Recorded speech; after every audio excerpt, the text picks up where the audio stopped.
সম্প্রতি রাজ্যে দ্বিতীয় পর্যায়ের দাবদাহের পরিস্থিতি সৃষ্টি হয়েছিল। গত সোমবার থেকেই এই পরিস্থিতি চলতে থাকে, বাড়তে থাকে সর্বোচ্চ তাপমাত্রার পারদ। গরম এবং আর্দ্র আবহাওয়াই এর কারণ ছিল। এই প্রভাবেই শুক্রবার মরশুমের তপ্ততম দিন কাটান রাজ্যবাসী। শুক্রবার রাজ্যের সর্বোচ্চ তাপমাত্রা পরিলক্ষিত হয় 38.6 ডিগ্রি সেলসিয়াস।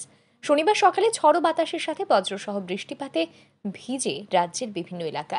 এতে এক ধাক্কায় সর্বোচ্চ তাপমাত্রার পারদের পতন হয় 10 ডিগ্রি সেলসিয়াস। শনিবার রাজ্যের সর্বোচ্চ তাপমাত্রা ছিল 28.8 ডিগ্রি সেলসিয়াস। রবিবার সকাল থেকে ফের দাপট দেখাতে শুরু করে আর্দ্র আবহাওয়া, কিন্তু এতে লাগাম টানে দুপুরের বিক্ষিপ্ত বৃষ্টিপাত। ফলে রবিবার রাজ্যের সর্বোচ্চ তাপমাত্রা পরিলক্ষিত হয় 35.2 ডিগ্রি সেলসিয়াস। সর্বনিম্ন তাপমাত্রা পরিলক্ষিত হয় 25.2 ডিগ্রি সেলসিয়াস। বাতাসে আর্দ্রতার সর্বাধিক পরিমাণ ছিল 95%, সর্বনিম্ন 80%।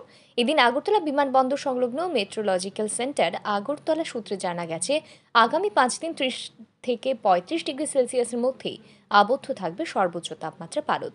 এই কয়দিন ঝড়ো হাওয়া ও বজ্রবিদ্যুৎ সহ রাজ্যের বিভিন্ন স্থানে বৃষ্টিপাত হওয়ার সম্ভাবনা রয়েছে। ঝড়ো হাওয়ার গতিবেগ থাকতে পারে প্রতি ঘন্টায় 40 থেকে 50 কিলোমিটার। সংশ্লিষ্ট বিষয়ে একটি কমলা সতর্কবার্তা জারি করেছে আবহাওয়া দপ্তর। এদিকে আরও জানা গেছে, বর্ষার দৌড় গোড়ায় দাঁড়িয়ে গোটা দেশ সহ ত্রিপুরা রাজ্য। রবিবার দক্ষিণ আন্দামান এবং শ্রীলঙ্কায় বর্ষার উপস্থিতি লক্ষ্য করা গেছে। সবকিছু ঠিকভাবে চললে চলতি মাসের শেষ দিনেই কেরালা দিয়ে দেশে প্রবেশ করতে চলেছে বর্ষা। ব্যুরো রিপোর্ট, আর ই নিউজ।